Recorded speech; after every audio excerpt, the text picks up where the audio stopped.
আল্লাহ কোন পর্বে জিজ্ঞাসা করছিলেন মালাকুল মউত রে, যে অপারেশনে কখনো দিলে ব্যথা লাগছে? অপারেশন বোঝেন তো, যে তুমি যে নিয়ে যাও কখনো দিলে ধাক্কা লাগছে? কয় 2 বার লাগছে। কয় কোন 2 বার? কিতাবে লেখা আছে কোন 2 বার?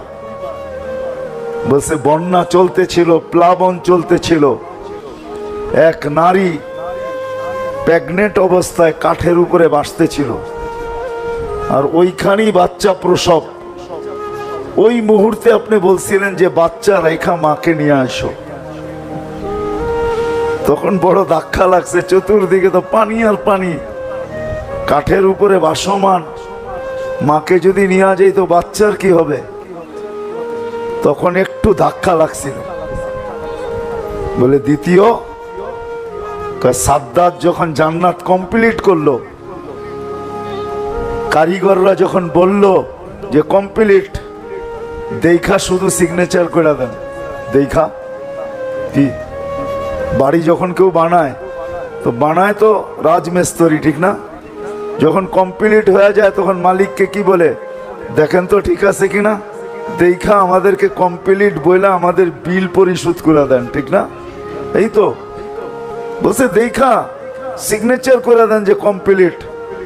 যখন দেখার জন্য দরজায় ঢুকতে ছিল, ডাইন পা হোক আর বাম পা হোক, যেটা ঢুকাইতে ছিল, আল্লাহ বলছেন মাটিতে লাগার আগে উঠায় নিয়ে আসবে। মাটিতে লাগার আগে এরকম ঢুকাইতেছে, মাটিতে লাগার আগে উঠায় নিয়ে আসবে। যে ওই দিন বড় ধাক্কা লাগছে, যে বানাইলো জান্নাত, একটু দেখা গেলে কি হইতো, ঠিক না? একটু দেখা গেলে কি হইতো? একটু দেখতেও দিলেন না। এত খরচ করে বানাইলো, এত ডিজাইনার দিয়ে বানাইলো, আপনার প্রতিযোগী ছিল বটে, আপনার প্রতিযোগিতায় জান্নাত বানায় ফেলছে, কিন্তু একটু দেখতো যে বানাইলো কি। তা আল্লাহ বলে ওই কাঠের উপরে বাচ্চাটাই এই বাচ্চাটা, কাঠের উপরের বাচ্চাটাই এই বাচ্চাটা, যে আমার বিরুদ্ধে জান্নাত প্রস্তুত করছে। এটা আলাদা আলোচ্য বিষয় চলে যাবে, কিন্তু আমি বুঝাইতে চাইতেছি, উঠায় নিয়ে যাবে, পিছনে কি এটাও দেখবে না, সামনে কি এটাও দেখবে না, হুকুম হবে, সীমা রেখায় পা দিবে, উঠায় নিয়ে চলে যাবে। কিন্তু সত্য এটাই হলো যে আমাকে মানুষ গড়তে হবে। মানুষ, শুধু মানুষ হিসেবে জন্ম নিলে হবে না। জন্ম দেওয়া, অস্তিত্ব দেওয়া আল্লাহর দায়িত্ব ছিল। আল্লাহ নিজ ইচ্ছায় মানুষ হিসাবে অস্তিত্ব দিয়েছেন, ঠিক না? অন্য কিছু দিলে কি আল্লাহর বিরুদ্ধে স্লোগান দেওয়া যেত? না, অভিযোগ করা যেত? কোনো অভিযোগ না, কোনো স্লোগান না, সদ ইচ্ছায় মানুষ বানাইছেন। মানুষ বানানো দরকার ছিল, সদ ইচ্ছায় বানায় দিছেন। মুসলমানের ঘরে জন্ম দেওয়া দরকার ছিল, সদ ইচ্ছায় মুসলমানের ঘরে জন্ম দিছেন। সর্বশ্রেষ্ঠ নবীর উম্মত সদ ইচ্ছায় বানায় দিছেন। কিন্তু আমাকে মানুষ হিসাবে করতে হবে। যদি আমি এই কথা বিশ্বাস করি যে আমি আল্লাহর কাছে যাব, আর আমরা সবাই আল্লাহর কাছে যাব, যে আল্লাহর কাছে যাওয়াকে বিশ্বাস করে রব্বে কাবার কসম, তাকে নিজেকে মানুষ হিসাবে গড়তে হবে। আর যদি না গড়ল, তাহলে ওই কথাই সত্য। যদিও মানুষ হিসাবে অস্তিত্ব নিল, সৃষ্টির সেরা হিসাবে অস্তিত্ব নিল, কিন্তু আল্লাহ বলতে বাধ্য, উলাইকা কাল আনআম। মানুষ হিসাবে অস্তিত্ব নিলে কি হবে? তুমি তো মানুষ হইলে না, জানোয়ার হইলে। তুমি তো মানুষ হইলে না, জানোয়ারের চেয়েও অদম হইলে। তুমি তো মানুষ হইলে না, কুকুরের চেয়েও অদম হইলে। তুমি তো মানুষ হইলে না, তুমি তো জাহান্নামের ইন্ধন হইলে, ইন্ধন। সত্য এটাই। আমাদের এই ছোট জীবনটা কিন্তু এই জন্যই, 60-70 বছরের যে জীবনটা আমরা দেখতেছি, আমি তো 60-70 বছর বলতেছি, কিন্তু আসলে কারো জানা নাই কে কতটুকু পাবো। কারো কারো জানা নাই কে কতটুকু পাবো। কেন মৌত কাউকে মিস কল দিয়ে আসে না। মালাকুল মৌত কারো বাড়িতে মিস কল দিয়ে আসে না। মালাকুল মৌত কারো বাড়িতে ফোন করে আসে না। মালাকুল মৌত কারো বাড়িতে চিঠি দিয়ে আসে না, খবর দিয়ে আসে না। সত্য এটাই। বহুত মানুষের অভিযোগও ছিল জামনে একটু বইলা আসলে কি হয়। তো মালাকুল মৌতের উত্তরও আছে, তুমি কত চিঠি চাও? তোমার কাছে চিঠি তো কম আসে নাই।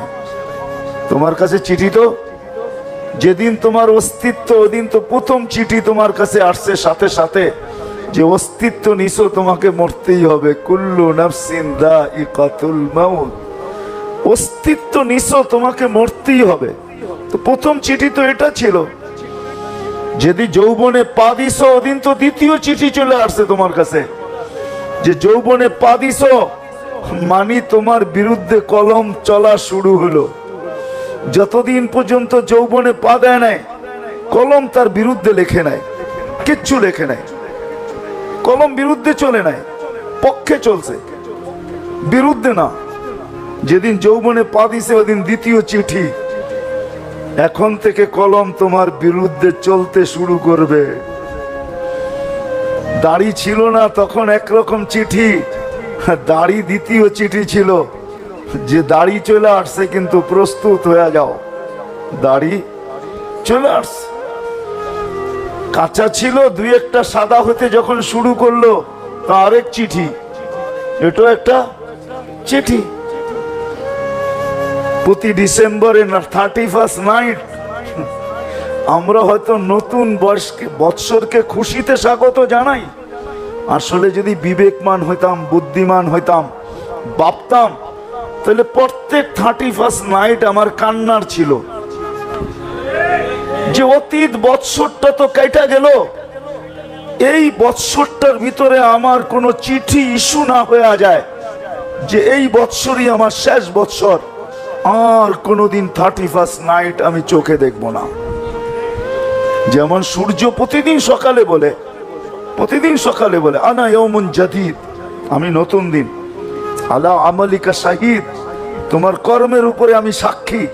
ফাগতানিম, বুদ্ধিমান যদি হও তাহলে সুবর্ণ সুযোগ মনে করতে পারো। লান আউদ ফি হায়াতিকা আবাদা, হতে পারে কালকে সকালেরটা তুমি উঠতে নাও দেখতে পারো। এই রাত্রে কত মানুষই তো কবরে চলে যাবে, ঠিক না? না যাবে না? আরে কত না হোক 2-4-10 জন তো পুরা বাংলাদেশের ভিতর থেকে যাবে। সারা দুনিয়ার থেকে তো 2-10,000 যাবে। তো আর কালকে সকালে সূর্য ওঠা দেখলো না, ঠিক না? তো 31 নাইট কিন্তু আমার খুশির ছিল না, কান্নার ছিল। যদি আমি বুদ্ধিমান হইতাম তাহলে আমি কাঁদতাম, একটা বৎসর তো আমি পার করে দিলাম। যেইভাবেই পার করে দিয়া থাকি, সুখে আর দুঃখে, জীবিত ছিলাম, একটা বৎসর আমার পার হয়ে গেছে। সামনের বৎসরটা আমি পার করতে পারবো কি পারবো না, এই কান্না আমার রাত্রে আসতো যে আজকে একটা চিঠি হয়তো ইস্যু হয়েও গেছে যে এই বৎসরের 31 নাইট আর একে আমরা দেখাবো না। কি হতে পারে না? পারে না? কিন্তু আমরা তো খুশিতে স্বাগত জানাই। যা হোক, কথাকে আমি গুছায় নিয়ে আসি। মানুষ রূপরেখায় মানুষ হইলেই মানুষ হয় না। রূপরেখার মানুষ না, রূপরেখার মানুষ হয় না। আমাদের সমাজে হয়, কাগজে কলমে হয়, কিন্তু মানুষকে মানুষের মতো মানুষ গড়তে হয়। অস্তিত্বটা আল্লাহর দায়িত্ব ছিল, গঠনটা আল্লাহর দায়িত্ব ছিল, পূর্ণতা আল্লাহর দায়িত্ব ছিল। আল্লাহ পূর্ণতা দিয়া মানুষ মার পেট থেকে অস্তিত্ব দিছেন। যাকে পূর্ণতা দেন নাই তার উপরে প্রশ্নের আঙ্গুলে উঠান নাই। যেমন কেউ বাকশক্তি নিয়ে আসে নাই মার পেটের থেকে, সে পূর্ণতা নিয়ে আসে নাই, বাকশক্তির নিয়ে আসে নাই, এটাও কিন্তু অপূর্ণতা। বাকশক্তি নিয়ে আসে নাই, বাকশক্তি সম্বন্ধে তাকে কিচ্ছু জিজ্ঞাসা করা হবে না, মরার পরে কিচ্ছু জিজ্ঞেস করা হবে না বাকশক্তির ব্যাপারে। অথচ আপনাদেরকে আমি এক সাহাবীর কাহিনী শুনাইতে পারি শর্টে। আবু দুজানা রাদিয়াল্লাহু তাআলা আনহু, যিনি ওই সাহাবী যিনি বদরের যুদ্ধ থেকে নিয়ে বিদায় হজ পর্যন্ত আল্লাহর রসুলের সঙ্গে ছিলেন। একটা যুদ্ধে উনি পিছিয়ে ছিলেন না। শর্টে বলতেছি, উহুদের যুদ্ধে আল্লাহ রসুল সাল্লাল্লাহু আলাইহি ওয়াসাল্লাম বললেন যে আমি এখন তলোয়ার দিতে চাই, যারা এই তলোয়ারের আমি একটা তলোয়ার দিতে চাই, কে কে নিতে প্রস্তুত? তো সবাই দাঁড়াইলেন। তো আল্লাহর রসুল বললেন, শোনো, এটার হক কয়জন আদায় করতে পারবা এটা বলো। এই তলোয়ারের হক আদায় করতে হবে, শোনো, নিলে চলবে না। তো সবাই বৈশা গেলেন, মাত্র 3 জন দাঁড়ায় থাকলেন, আবু দুজানা, ওমর রাদিয়াল্লাহু তাআলা আনহু আর জুবায়ের রাদিয়াল্লাহু তাআলা আনহু, 3 জন। আল্লাহর রাসূল 3 জনের ভিতরে চয়েস করলেন আবু দুজানা, হ্যাংলা পাতলা সাহাবী, ওনাকে হাতে উঠায় দিলেন, দেখো এটার হক কিন্তু আদায় করবে। তো উনি হাতে নিয়ে কতগুলা ছন্দ পড়লেন, ছন্দ, কতগুলা আরবিতে ছন্দ পড়লেন যে আমি কিন্তু আবু দুজানা, আমার হাতে আল্লাহ রসুলের তরবারি, হুকুম হলো এটার হক আদায় করব। আজকে দুনিয়া দেখবে যে আমি এটার হক কি করে আদায় করি। উনি জুবায়ের রাদিয়াল্লাহু তাআলা আনহু বলতেছেন, আমি পিছে পিছে হইলাম, যে আমার মতো হাট্টা গাট্টা লোক ওমর রাদিয়াল্লাহু তাআলা আনহুকে না দিয়েছেন, আমার মতো একটা লোক, দেখতে 7 ফিট, যেরকম শরীর এরকম চেহারা, এরকম শক্তি, এরকম হাট্টা, এরকম গাট্টা, আমাকে দিল না, দিল এই হ্যাংলা পাতলা। আমি দেখমু কি হক আদায় করে, কি হক আদায় করে। বাস উহুদের ময়দানে নামলেন, এক চুটে 2.5 থেকে 3 হাজারের পুরা সফ যেখান দিয়া ঢুকলেন, শেষ মাথায় যায় থামলেন, এর আগে থামলেন না। মক্কার মেয়েরা কাফেরদের পক্ষে ছন্দ পড়তেছে, ছন্দ। আর ছন্দ যে সবচেয়ে বেশি, যার আওয়াজ সবচেয়ে সুন্দর, আবু সুফিয়ানের স্ত্রী হিন্দা, সে পড়তেছিল। আর সবাই তার সাথে সুর মিলাইতেছিল। সে বলতেছিল, শোনো, কাফেরদেরকে বলতেছিল, শোনো, আমরা কিন্তু তারকার মেয়ে। তারকার মেয়ে বোঝেন? তারকা যেরকম সুন্দরী, আমরা এরকম সুন্দরী, আমরা তারকার মেয়ে বলা চলে। আমরা তারকার মেয়ে, আমরা তারকা, আমরা তারকার মেয়ে। আমাদের গায়ের থেকে সুঘ্রাণ বাহির হইতেছে, আমাদের ওড়নাগুলা মুক্তা দিয়া খচিত আছে। যুদ্ধে যাওয়া হয় সৈন্যকে উৎসাহিত করার জন্য, তোমরা যে যে আগে বাড়বে আর মুসলমানদেরকে হত্যা করবে, আমরা তার গলায় লাগাবো, তাদের গলা, আমরা তাদের গলায় লাগবো। আর যদি ভাইগা গেলা তো আমরা তোমাদেরকে ছাইরা দিব, তো ছাড়িয়া দিব না, শুধু জুতা পিটা কইরা তোমাদেরকে ছেড়া যাব।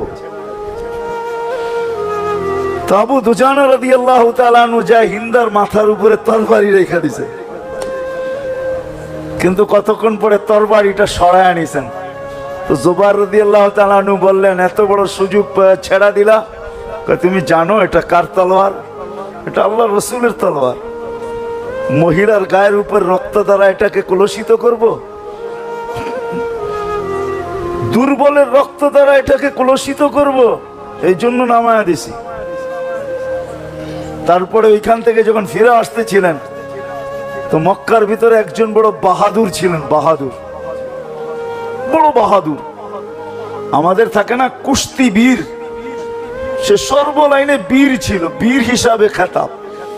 তো যখন এর সামনে পড়ছে, তো কাফেররা থাইমা গেছে যে এ করে কি দেখি, মুসলমানও থাইমা গেছে যে আজকে আবু দুজানা করে কি দেখি।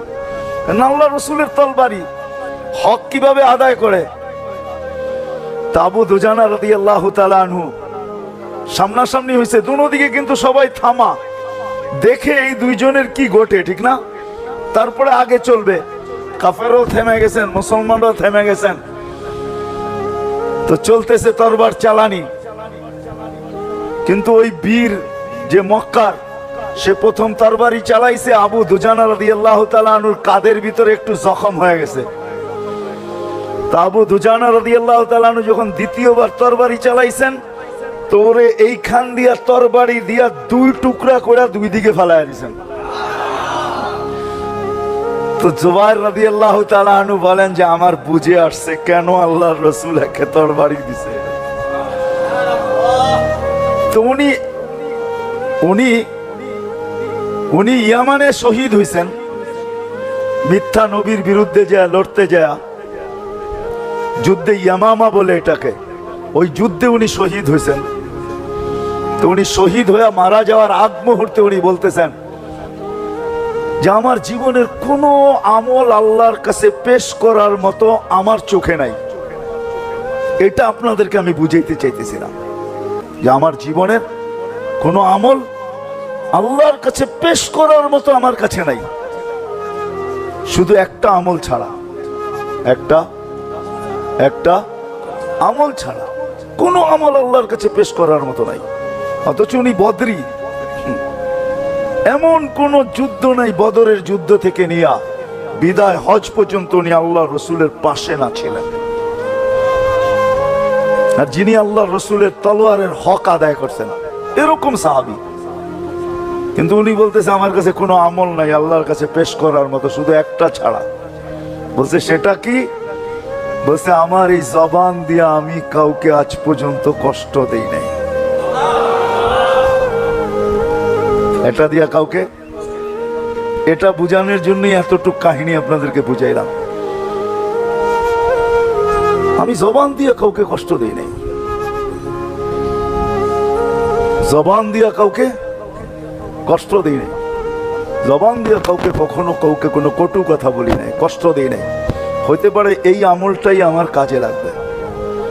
তো মানুষ নিজেকে মানুষ গড়তে হয়, জন্ম নিলেই মানুষ হয় না, নিজেকে মানুষ গড়তে হয়। বাকি আল্লাহর করণীয় আল্লাহ কমপ্লিট করছেন।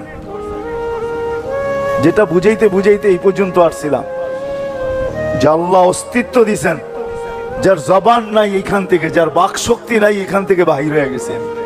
যার বাক শক্তি নাই তার বাক শক্তির কোনো হিসাবও নাই,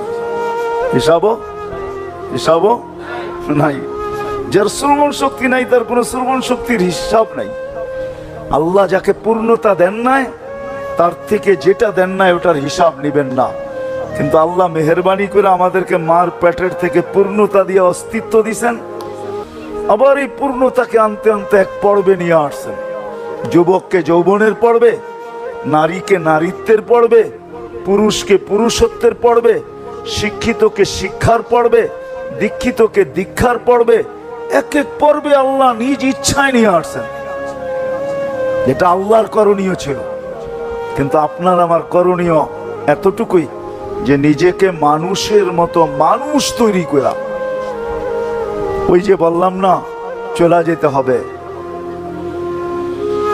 আমি হয়তো সময়ের গতির অপেক্ষা করি, কিন্তু আমার জীবনের গতিটা কোনোদিন আমার জন্য অপেক্ষা করবে না। সে গড়াইতে গড়াইতে গড়াইতে গড়াইতে চলতে চলতে চলতে চলতে চলতে আমাকে কোনো না কোনো মুহূর্তে ওই রেখার উপরে দাঁড় করায় দিবে, যে রেখায় দাঁড় হইতে দেরি মালাকুল মউত আমার বুকে হাত রাখতে দেরি করবে না, আমাকে উঠায় নিতে দেরি করবে না, আমি চলে যাব।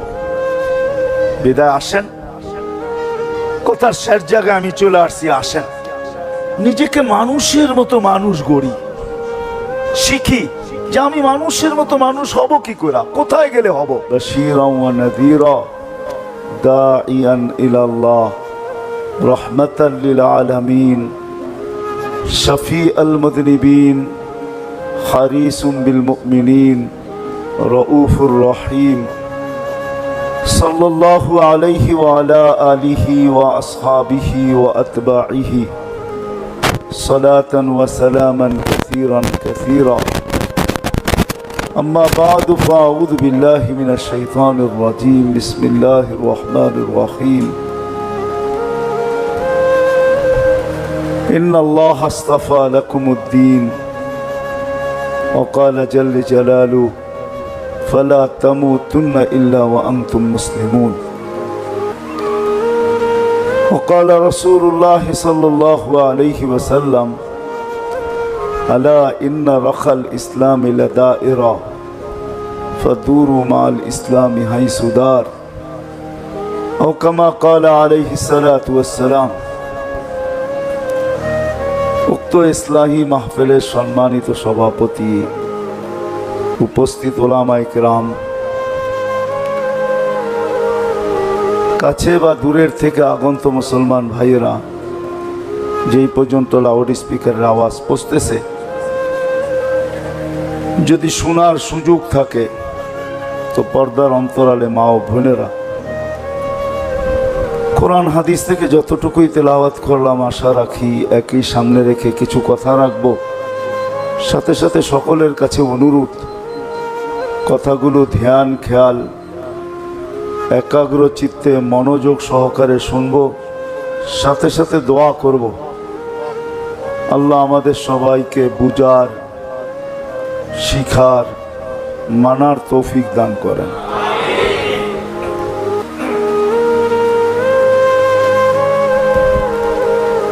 মানুষ রূপরেখায় যদিও মানুষ হিসাবে অস্তিত্ব নেয়,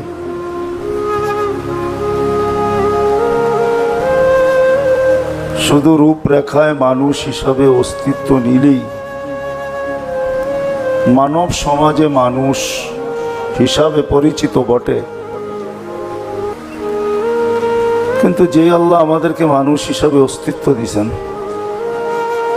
সদ ইচ্ছায়,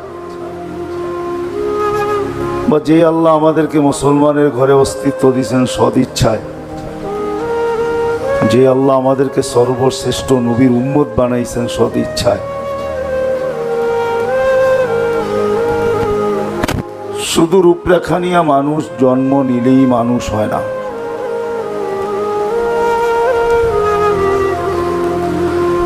নিজেকে মানুষ হিসাবে গড়ে তুলতে হয়, নিজেকে মানুষ হিসাবে তৈরি করতে হয়, গড়ে তুলতে হয়, তৈরি করতে হয়।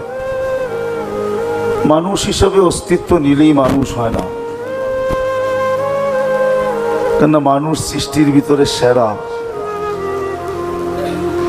মানুষের চেয়ে শ্রেষ্ঠত্ব আল্লাহ কাউকে দেন নাই আর কাউকে দিবেনও না। একমাত্র আল্লাহর সিদ্ধান্ত এটাই যে মানুষই সৃষ্টির সেরা। ওয়ালাকাদ কাররামনা বনি আদম। যদি মানুষ হিসাবে অস্তিত্ব নিলেই মানুষ হইতো, তাহলে আল্লাহ মানুষকে কোনোদিন না জানোয়ার বলতেন, না এর চেয়ে অধম বলতেন, না কুকুরের ন্যায় বলতেন, না মানুষ কোনোদিন জাহান্নামের ইন্ধন হইতো। সৃষ্টির সেরা, এটা জাহান্নামের ইন্ধন হয়তো হয় কি করে? যাকে সৃষ্টির ভিতরে শ্রেষ্ঠত্ব দিয়েছেন আল্লাহ, অন্য কেউ দিলে হয়তো ভাবা যেত, কিন্তু আল্লাহ যাকে শ্রেষ্ঠত্ব দিয়েছেন সেই জাহান্নামের ইন্ধন হয় কি করে? অথচ কোরআন কিন্তু সব শব্দগুলোই বলছেন। মাসালহুম উলাইকা কাল আনাম, এটাও কোরআনের শব্দ। বালহুম আযাল, এটাও কোরআনের শব্দ। মাসালুহুম কামাসালিল কালব, এটাও কোরআনের শব্দ। উকুদুহান নাস, এটাও কোরআনের শব্দ। জানোয়ার তো জানোয়ার, সর্বশেষ বললেন জাহান্নামের ইন্ধন। তো বোঝা গেল মানুষ মানুষ হিসাবে অস্তিত্ব নিলে মানুষ হয় না। চাই সে যেখানেই অস্তিত্ব নেক, মক্কার পেটের ভিতরও যদি তার জন্ম হয়, কুরাইশের জন্ম মক্কার পেটের ভিতরে, বাইতুল্লাহর পরিধির ভিতরে, হেরেমে কাবার পরিধির ভিতরে কুরাইশদের জন্ম, অস্তিত্ব এখানে। যারা বাইতুল্লাহর প্রতিবেশী, বাইতুল্লাহর চাবিও এদের কাছে ছিল, যারা বাইতুল্লাহর মোতাওয়াল্লি ছিলেন, জমজম কুয়ার মালিক যারা ছিলেন, অনেক কিছু ছিলেন, তারপরেও দেখা যায় এত উত্তম জায়গায় জন্ম নেওয়ার পরেও আবু জাহেল অবশ্যই জাহান্নামের ইন্ধন। শুধু জাহান্নামের ইন্ধন না, আল্লাহ রসুল সাল্লাল্লাহু আলাইহি ওয়াসাল্লাম নিজে বলতেছেন, ফেরাউন হাদিহিল উম্মাহ, এই উম্মতের ফেরাউন যদি কেউ দেখতে চাও তাহলে আবু জাহেলকে দেখো, সে এই উম্মতের ফেরাউন। অথচ মক্কার পরিধির ভিতরে তার জন্ম। তো যেখানেই জন্ম নেক, বংশ যত উঁচাই হোক, কেননা সত্য এটাই, যেই বংশের থেকে আমাদের নবীজি নির্বাচিত, ওই বংশ কোনো ছোটখাটো বংশ না। কি বলেন? ছোটখাটো কি? আপনাদের ধারণা কি ছোট খাটো? এর চেয়ে উচ্চ কোনো বংশ দুনিয়াতে আসে না আর আসবে না। এটা জিবরিল আলাইহিস সালামের ফতুয়া, ওনার উক্তি, কল্লাবতুল কাবাইলা কুল্লাহ মা ওয়াজাদতু আশরাফা মিন কুরাইশ। কুরাইশের থেকে উত্তম কোনো বংশ আল্লাহ তৈরি করেন নাই, কেননা নবীরা সদা সর্বদা উচ্চ বংশের ভিতর থেকে আসেন। আর দুজাহানের বাদশাহ যেই বংশ থেকে আসবে, ওই বংশটা সারা দুনিয়ায় সবচেয়ে উঁচা হওয়া, এটাই স্বাভাবিক, এটাই বাস্তব, যার চেয়ে উঁচা কোনো বংশ নাই। জন্ম নেক না উঁচা বংশে, জন্ম নেক না উঁচা জায়গায়। রূপরেখায় যদি মানুষ মানুষ হতো, হ্যাঁ আমাদের সমাজে হয়, খাতা কলমে হয়, এই দুনিয়ায় হয়, কিন্তু আল্লাহর কাছে রূপরেখায় যদি মানুষ মানুষ হইতো, তাহলে কবির কথাটা কিছু না কিছু হইলেও সত্য হইতো।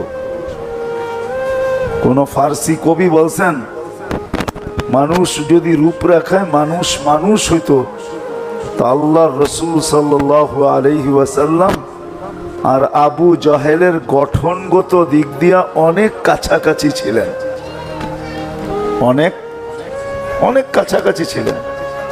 নাহলে কবি কেন লিখবেন, গর্বা সুরত আদমি গর ইনসাবুদে, আহমদ ও আবু জাহেল এক সাবুদে। দুইজন গঠনের দিক দিয়ে কাছাকাছি ছিল, বেশি একটা দূরত্ব ছিল না, কাছাকাছি।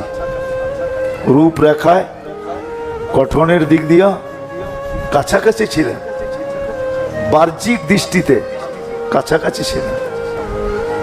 তো মানুষ রূপরেখায় মানুষ হয় না, চাই যেখানেই জন্ম নেক, চাই যেই বংশেই জন্ম নেক, চাই যেমন কুলেই আসুক। কুল চিনেন? কুল, কুল চিনেন? চিনেন না? মা বাবার কুল বলে না? যেমন কুলেই আসুক, যেমন কুলেই আসুক। নবীদের চেয়ে উত্তম কোনো কুল হয় না, হয়? হ্যাঁ, নবীদের চেয়ে উত্তম কুল আর হয় না।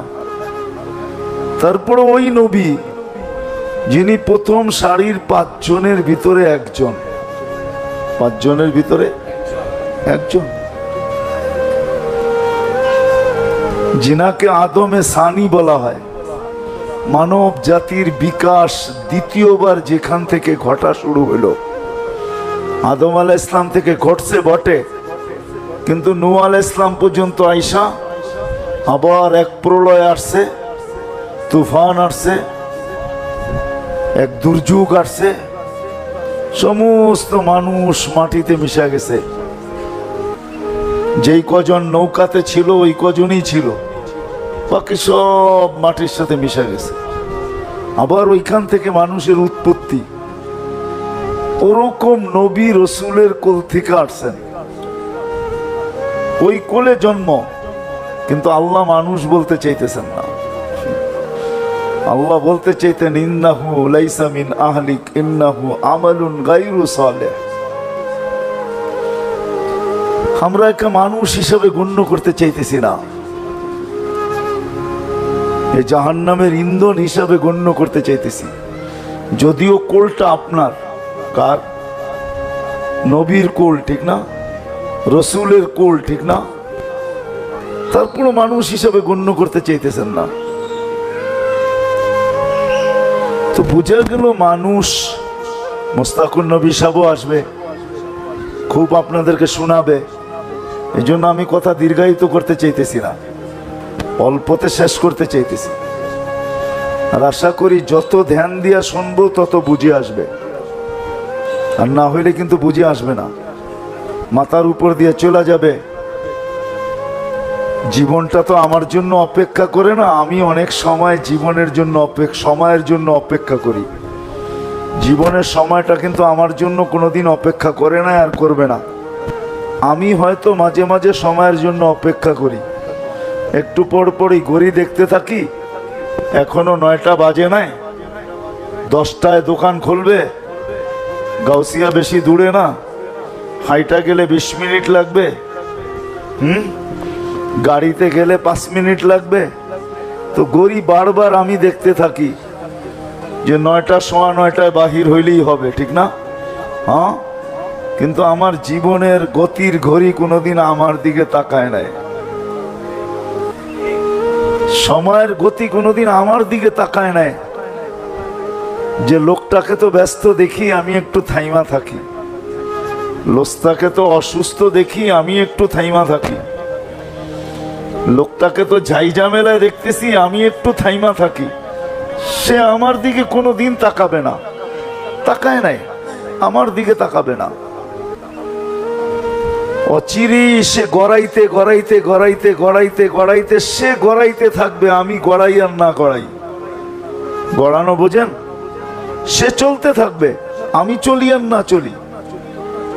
সে একদিন আমাকে রেখার উপরে দাঁড় করায় দিবে। রেখা বোঝেন?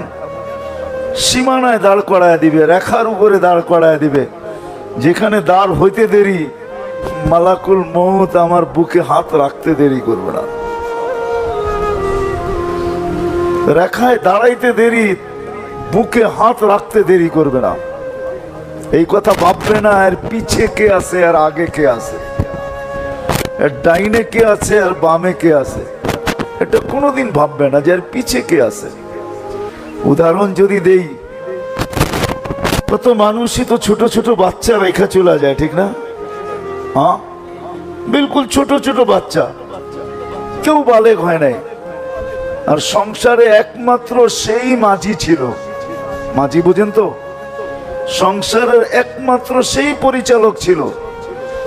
কিন্তু কি করবেন, সীমারেখায় পা চলে আসছে, মালাকুল মউত বুকে হাত রেখা দিছে, একটুও তাকায় নাই যে পিছনে ছোট ছোট বাচ্চাগুলা, পিছনে ছোট ছোট বাচ্চাগুলা একটুও তাকায় নাই। তাকাইছে? হ্যাঁ, না সামনে তাকাইছে যে বাচ্চাগুলোর ভবিষ্যৎ কি হবে? সে তো হুকুমের গোলাম। আল্লাহ বলছে নিয়ে আসো, তো সে নিয়ে যাইতে বাধ্য। নিয়ে যাবে না, ডাইনে না পিছে তাকায় দেখবে, না সামনে দেখবে, না ডাইনে দেখবে না বামে দেখবে। উঠানের দরকার, সে উঠায় নিয়ে যাবে। আর এটাই সত্য। এরকম দৃষ্টান্তে দুনিয়াটা ভরা, ঠিক না? কিতাবে পাওয়া যায়। তো জান্নাতে পেশাব পায়খানা হবে, আনতাশিবু ফালা তাহরাম আবাদা, চিরদিন যুবক থাকবে, কোনদিন বৃদ্ধ হবে। আনতাহইয়া ফালা তামুতু আবাদা, চিরদিন জীবিত থাকবে, মওত কোনদিন। আনতাসিহু ফালা তামরাদু আবাদা, চিরদিন সুস্থ থাকবে, অসুস্থ কোনদিন হবে না। আনতানামু ফালা তাইয়াস আবাদা, চিরদিন নিয়ামত বাড়বে, কোনদিন কমবে না। প্রত্যেক জান্নাতীর 10টা শারীরিক গুণ থাকবে। 120 ফিট লম্বা হবে, 7-8 সিনাটা চওড়া হবে। আল্লাহ হুসনে ইউসুফ আলাইহিস সালামের মতো রূপ হবে। আলা মিলাদি ঈসা 33 বছরের ঈসা আলাইহিস সালামের মতো যুবক হবে। আলা কুওয়াতি মুসা আলাইহিস সালামের মতো শক্তি হবে। আলা খুলুকি মুহাম্মদ, আমাদের নবীজির আখলাক আমাদের ভিতরে সেট হবে। আলা সৌতি দাউদ আলাইহিস সালামের মতো প্রত্যেক জান্নাতি সিঙ্গার হবে। দাউদ আলাইহিস সালাম সিঙ্গার ছিলেন। জবুর যখন পড়তেন তো পাহাড় পর্যন্ত ডান্স করতেন। পাহাড়। যুবক, জান্নাতে যখন তুমি গানে সুর দিবে না, হয় পুরো জান্নাত তোমার আওয়াজে মাতাল হয়ে যাবে। ফুরেরা পর্যন্ত মাতাল হবে, খাদেমরা পর্যন্ত মাতাল হবে, সব ছুটে চলে আসবে তোমার আওয়াজে। কৌয়াত মিয়াত রাজুল, 100 পুরুষের যৌবন শক্তি। কত? এখন কয়জনের? একজন পাই তোমাকে মাথা নষ্ট। 14 তারিখে দেখলে মনে হয় মাথা নষ্ট, ঠিক না? একজনেরটা পাইয়া মাঝে মাঝে তো দেখি তোমাকে রাস্তা দিয়ে যেতে যেতে 2-3জন বইয়া মোবাইল যে দেখতেছে। মাঝে মাঝে ভাবি একজনেরটা পাই এরকম মাথা নষ্ট। 100 পুরুষের যৌবন শক্তি দিদিন দিদি, ওরা করবেটা কি? কি করবা? এই জন্য আল্লাহ ব্যবস্থাও রাখছে, জান্নাতে ডেলি 100 বার ব্যবহার করবে। কতবার? মানে ফিডার খায় কিছু বুঝে। এই জন্য তো পার 15 মিনিটে একবার 14 তারিখ হবে। 15 মিনিট পর পর তোমার কাছে কল আসবে, কল ছবি সহ, তার ইলাইয়া আমার কাছে আয়, দেখা যা আল্লাহ কি বানায় রাখছে। কল আসতে দেরি, আল্লাহ তোমার জন্য সুপার বাইক বানায় রাখছে, ডানাওয়ালা বাইক।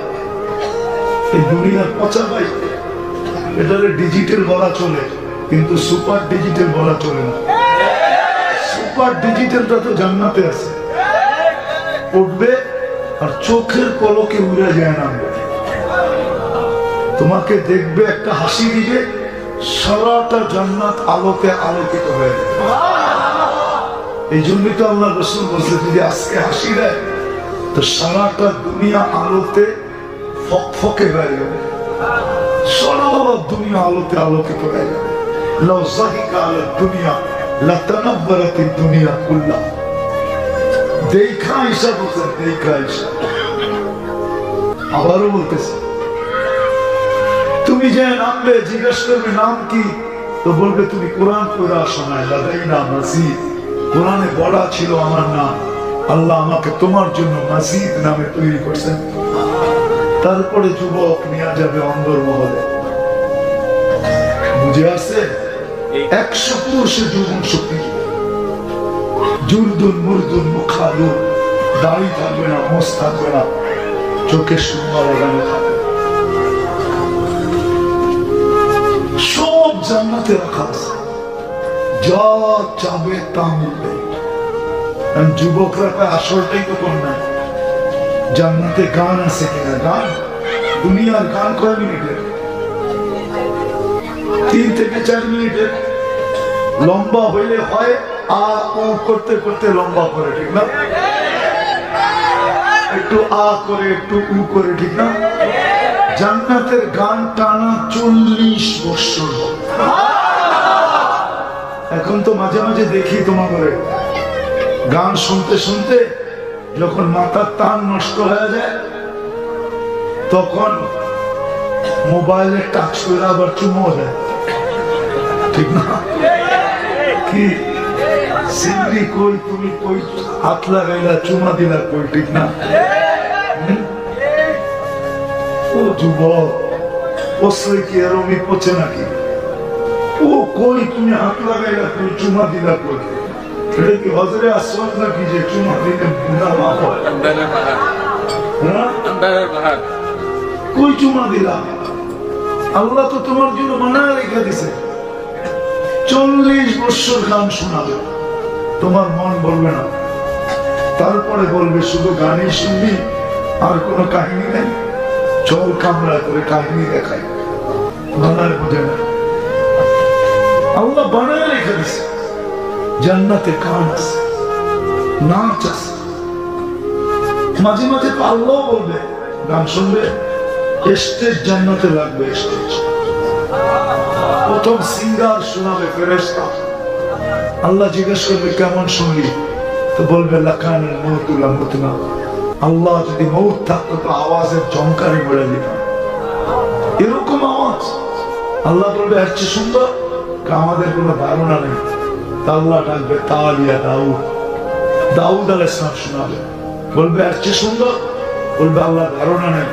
আল্লাহ ডাকবে তালিয়া হাবিবি তালিয়া মুহাম্মদ, আমাদের নবীজি এসে শোনাবে সূরা ইয়াসিন। তারপরে আল্লাহ জিজ্ঞেস করবে এর চেয়ে সুন্দর, তো বলবে আল্লাহ তিনবার তো বললাম, ধারণা নাই। তা আল্লাহ বলবে রেজওয়ান সোনা পর্দা আমি নামবো। আল্লাহ রহমান শোনাবে। যুবক, জান্নাতে কান রাখা আছে, ওই জান্নাত দিয়ে তোমাকে কিনতে চেয়েছে, কিন্তু কিনবে যদি তোমার ভিতরে রং থাকে। রং দেখে কিনবে, নাহলে কিনবে না। বুঝাইতে পারলাম? শুধু এখানেই শেষ না, জান্নাতের নাচ আছে, নাচ। দুনিয়ার নাচ কতক্ষণ বলো? 10 মিনিট। কমর কতক্ষণ দুলাইতে পারে? 10 মিনিট পরে তো ট্যাপ কাই দেওয়া যায়, ঠিক না? জান্নাতে 40 বছর নাচ। এক এক পায়ের ঝংকার থেকে 1 লক্ষ কালার বাড়ি হবে। তোমাদের ডিস্কোতে কয়টা কালার? ডিস্কোতে যে কালার ফিট করে কয়টা? 12-13টা।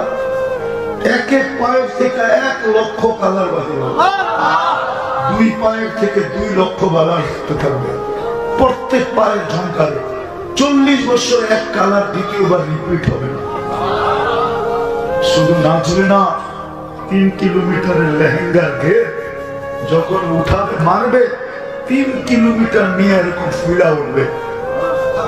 যুবক, 40 বছরে তোমার মন পড়বে না, তারপরে বলবে চল শুধু নাচি দেখবি, আর কিছু নাই, চল ভিতরে করে খুলে দেখে আল্লাহ কি বানায়। হাঁটু পর্যন্ত বানিয়েছেন মুশকি দিয়া, কমর পর্যন্ত আম্বার দিয়া, কাঁধ পর্যন্ত সাফরান দিয়া, চেহারাটা বানাইছেন হোয়াইট কাফুর দিয়া। 120 ফিট লম্বা, চুল দিয়েও 120 ফিট লম্বা। আল্লাহ রসুল রূপের বর্ণনা দিছে। রূপ বলছে আঙ্গুলের পুর যদি দুনিয়ার উপরে এরকম ধরে তো টর্চ লাইটের মতো আলোতে আলোকিত হয়ে যাবে।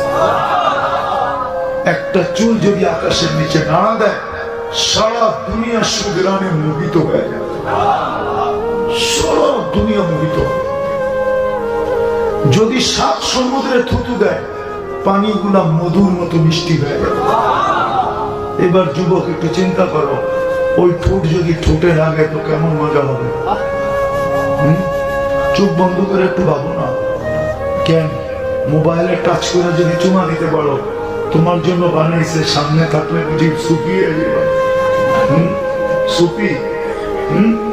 হুজুরও তো ছাড়বো না, তোমরা কেমনে ছাড়বো? ঠোঁটে ঠোঁট লাগলে তো একদিনে, আমার তো বিশ্বাস 2-1 বছরের মধ্যে ছাড়বো না। কেননা হাদিসে পাওয়া যায় সবার শেষে যে জান্নাতে যাবে, ও জান্নাতের হুর দেখা 40 বছর শুধু এক দৃষ্টিতে তাকায় থাকবে। রূপ দেখা পাগল হয়ে যাবে। 40 বছর পর গালে চিমটি কেটে ওকে বসে আনবে। হুর বলবে খালি চেহারাই দেখবি, আর কিছু কাহিনী নেই, চল কামরা করে কাহিনী দেখে। তুই চেহারা দেখি এরকম হয়ে গেছস, আর পুরো শরীরটা দেখলে কি করবি? তো শুধু শুধু থুতুর কথা আল্লাহ রাসূল বলছেন, পায়ের সৌন্দর্যের কথা বলছেন। পাও খুলা দিলে সূর্য আলো হারায় ফেলবে। বাবা যুবক চেহারায় কতটি রূপ হবে। আমাদের দুনিয়ার মা বোনরা হুরদের থেকে 1 লক্ষ গুণ বেশি রূপসী হবে। হায় আল্লাহ, স্টেজে কারা আছে, সামনে কারা আছে, অন্তরালে কারা আছে, দূর দূর কে কে আছে।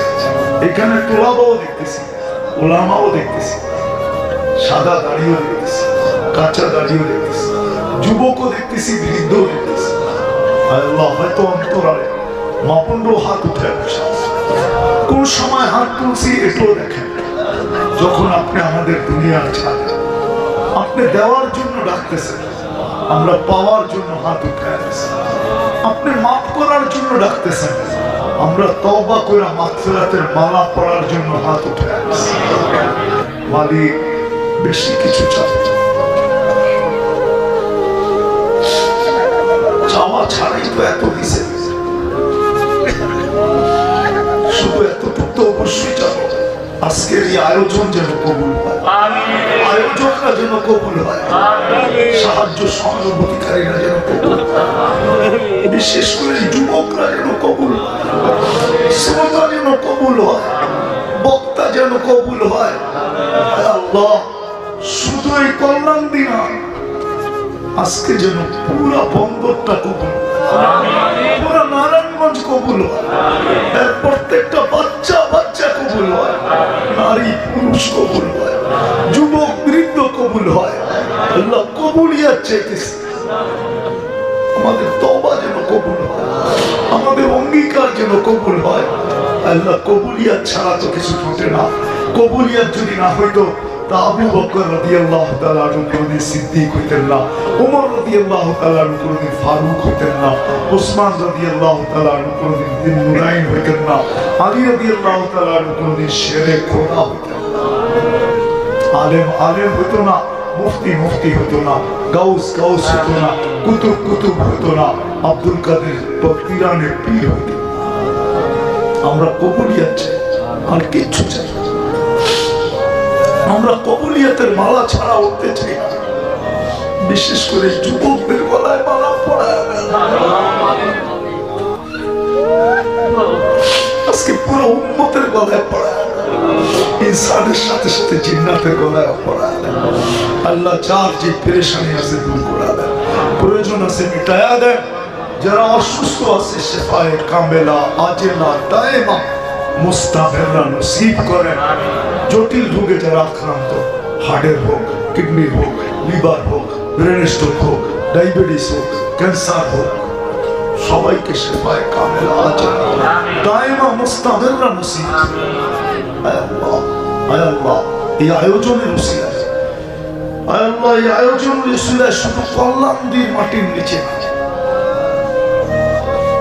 আয় আল্লাহ, শুধু বন্দরের মাটির নিচে, শুধু নারায়ণগঞ্জের মাটির নিচে না, এই দুনিয়ার মাটির নিচে উম্মতে মুহাম্মদী যে যেখানে সাহিত্য আছে সবাইকে মাফ করে। বিশেষ করে এই আয়োজনের সাথে যারা সংযুক্ত, এদের আত্মীয় স্বজন বা এই কল্যাণ সংস্থার সাথে যারা ছিল কবরে চলে গেছে। বিশেষ করে এদেরকে, বিশেষ করে শ্রোতাদের সাথে যারা সংযুক্ত কবরে চলে গেছে, বক্তাদের সাথে যারা সংযুক্ত কবরে চলে গেছে, সবাইকে মাফ করে কবর জান্নাতের বাগান বানায়, ফিরদাউসুল আলার ভিতরে মাকাম নসিব করে। আয় আল্লাহ, যা চাইতে পারলাম তাও দেন, যা চাইতে পারলাম না তাও দেন। আয় আল্লাহ, আমারও চাইতেছি এই যুবকদেরকে আপনি কবুল করেন, এই মাহফিলকে তা কিয়ামত পর্যন্ত কায়েম আর দায়েম, এর উসিলায় এদেরকে আপনি জান্নাতের অধিকারী বানায় দেন, জান্নাতওয়ালা যুবক বানায় দেন। আয় আল্লাহ, অনেকে দোয়ার দরখাস্ত করছে, অনেকে করতে চাইছে পারে না, হক রাখে।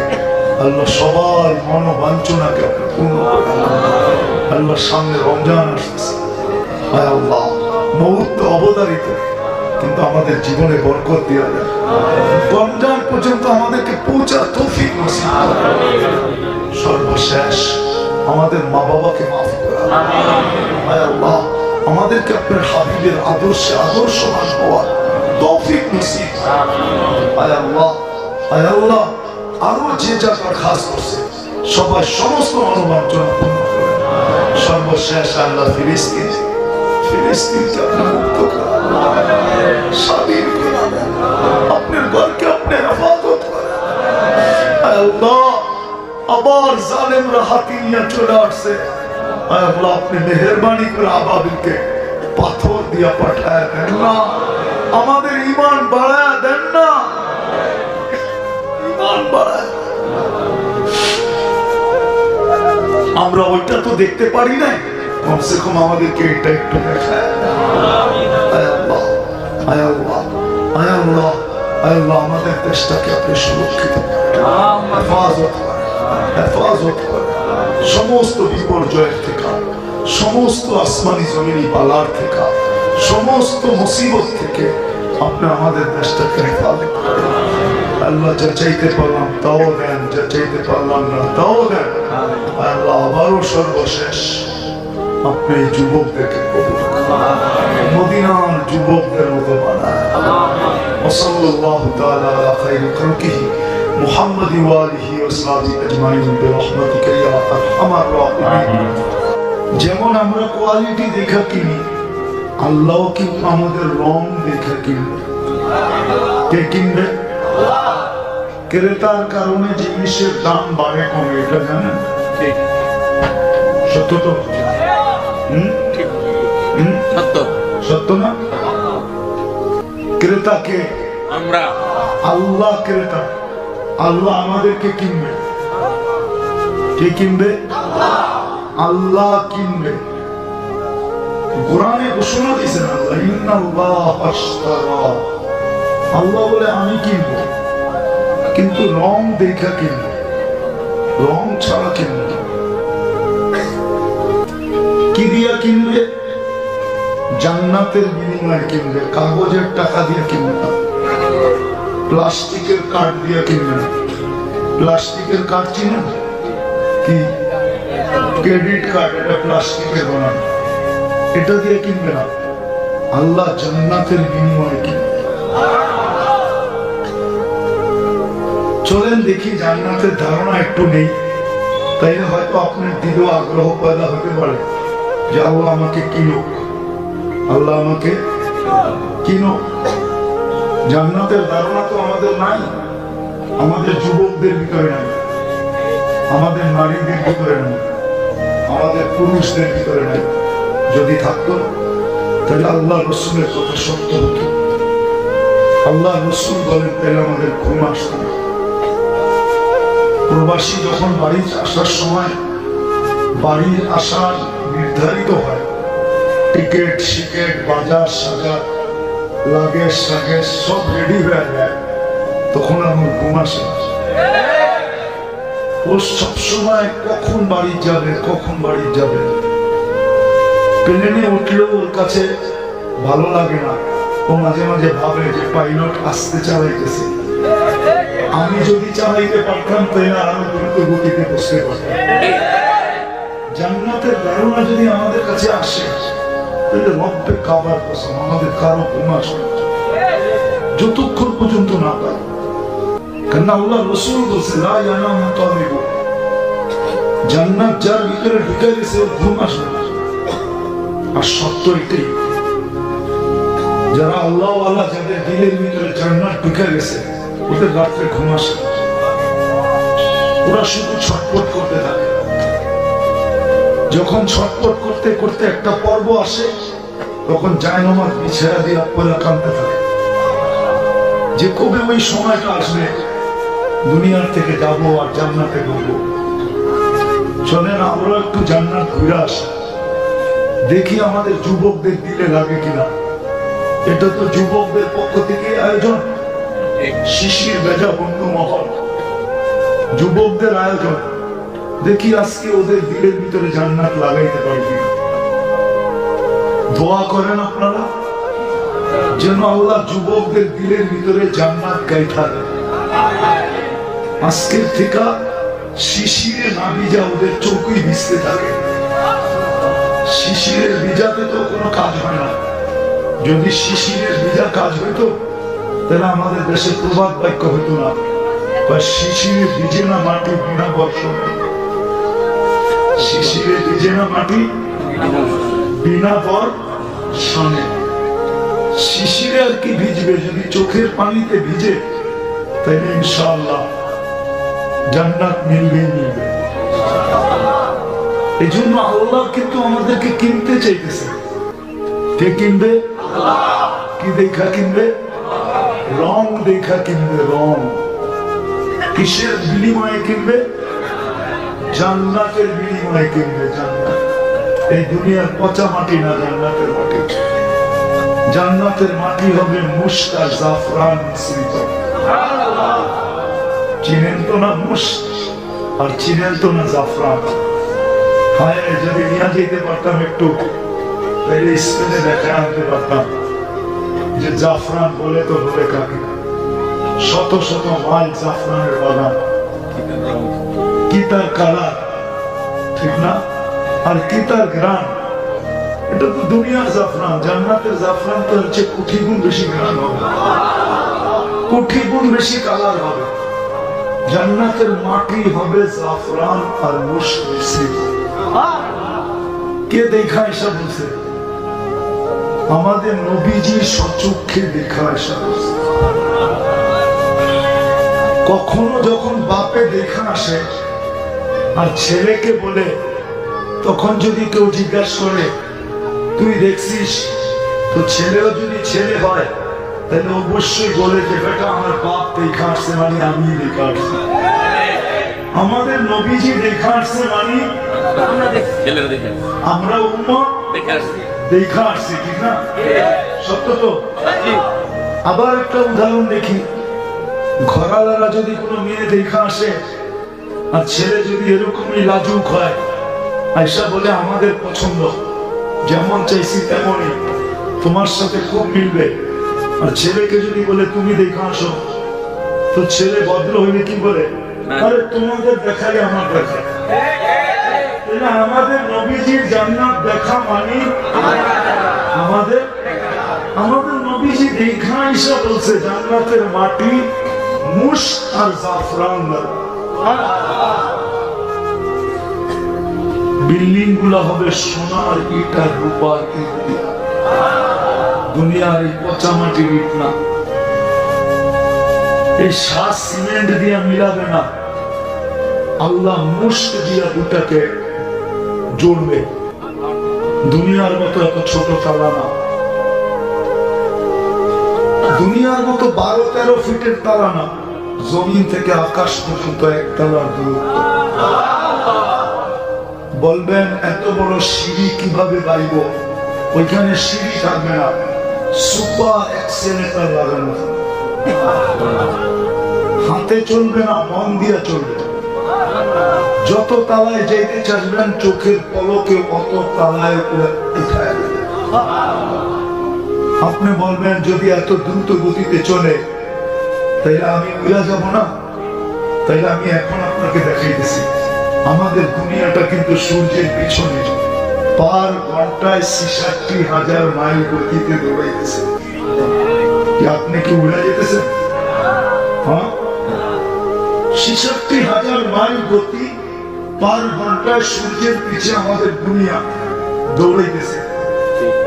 এটা বিজ্ঞান বলতেছে। 1000 মাইল পার ঘন্টায় ঘুরতেছে, 24 ঘন্টা একবার প্রদক্ষিণ হয়। এই জন্যই আমাদের দিন রাত 24 ঘন্টা। কেননা আমাদের দুনিয়ার ফুটবলটা 24,000 মাইল পার ঘন্টায় 1000 মাইল ঘুরে। কি আপনি কি ছিটকে দিতেছেন? কে আপনাকে স্থির লাগছে? ঠিক ওইখানেও দ্রুত গতিতে যাবেন, কিন্তু ছিটকে পড়বেন। হলো জবাব হলো সুপার লিফট লাগানো, মন দিয়ে চলবে, বটন দাবাইতে হবে। দুনিয়াতে ফল ধরে কিসের গাছে? ফল ধরে কিসের গাছে? হ্যাঁ, দূর কাঠের গাছে ধরে, কাঠের গাছে। ফল ধরে কিসের গাছে? জান্নাতে ফল ধরবে সোনার গাছে। কাঠের গাছের চোষা যদি এত মজা হয়, তো সোনার গাছের চোষা কত মজা হবে, ল্যাংড়া কত মজা হবে, হাড়ি বাংলা কত মজা হবে, হ্যাঁ, আমরুপালি কত মজা হবে, ফজলি কত মজা হবে। 10 টাকা কেজির কাঠের গাছে যদি ফল এত সুন্দর গ্রান হয়, তাইলে 1 কোটি টাকা কেজির সোনার গাছের ফলে কত রং আর কত কালার হবে। 70টা গ্রান হবে, 70টা কালার হবে, 70টা মজা হবে। প্রত্যেক কামড়ে কামড়ে মজা চেঞ্জ হবে। 70 বার ডেলি পোশাক চেঞ্জ করবে। কে আছে আমার দুনিয়াতে এত বড় লোক যে 70 বার কাপড় চেঞ্জ করে? হ্যাঁ, আচ্ছা যদিও করলো, তাহলে বাড়িওয়ালারা বলবো তার সিনা গেছে, পাবনায় নিয়ে যায়, কাপড় চেঞ্জ করে কেন? ঠিক না? জান্নাতে 70 বার চেঞ্জ করবে। এই দুনিয়ার সুতার কাপড় আল্লাহ নূরের আলো দিয়া সুতা বানাবে, ওটা দিয়া কাপড় বানাবে। কাপড় দর্জি বানাবে না, আল্লাহ কুদরত দিয়া বানায় পাঠাবে। জান্নাতে কোনো ওয়াশিং মেশিন নেই, ধুবি নাই, ওয়ান টাইম ইউজ। আজকে যেটা ইউজ করছে এটা আর জীবনে কোনোদিন শরীরে আসবে না। জান্নাতে পুরান কাপড় রাখার কোনো আলমারি নেই, শেষ। কালকে নতুন 70 জোড়া বানায় পাঠাবে। মা বোনরা ডেলি 70 বার লেহেঙ্গা চেঞ্জ করবে। লেহেঙ্গার ঘের হবে 3 কিলোমিটার। কয় কিলোমিটার? ডেলি 70 হাজার আইটেম খাবে। জান্নাতে কোনো কিচেন নেই, কুদরত দিয়ে পাকায় পাঠাবে। আল্লাহ কুদরত দিয়ে পাকায় পাকায় পাঠাবে। জান্নাতে ডেলি 70 হাজার আইটেম খাবে। জান্নাতে পেশাব পায়খানা হবে না। বলবেন খালি হবে কি করে? খাবে, ঢেক দিবে, খালি হয়ে যাবে, সুগ্রাণ হয়ে মুখিত হইতে থাকবে। দুনিয়ায় যত দামি খাক তত বেশি দুর্গন্ধ হয়। এটা তো বিশ্বাস করেন? হ্যাঁ, আজকে বেশি দুর্গন্ধ কেন জানেন? ওই যে পিজা সিজা, গ্রিল সিরিল, বার্গার সার্গার এগুলা খাইতো, কিন্তু আগে সাদা মাঠা মানুষ খাইতো, এত দুর্গন্ধ হইতো না।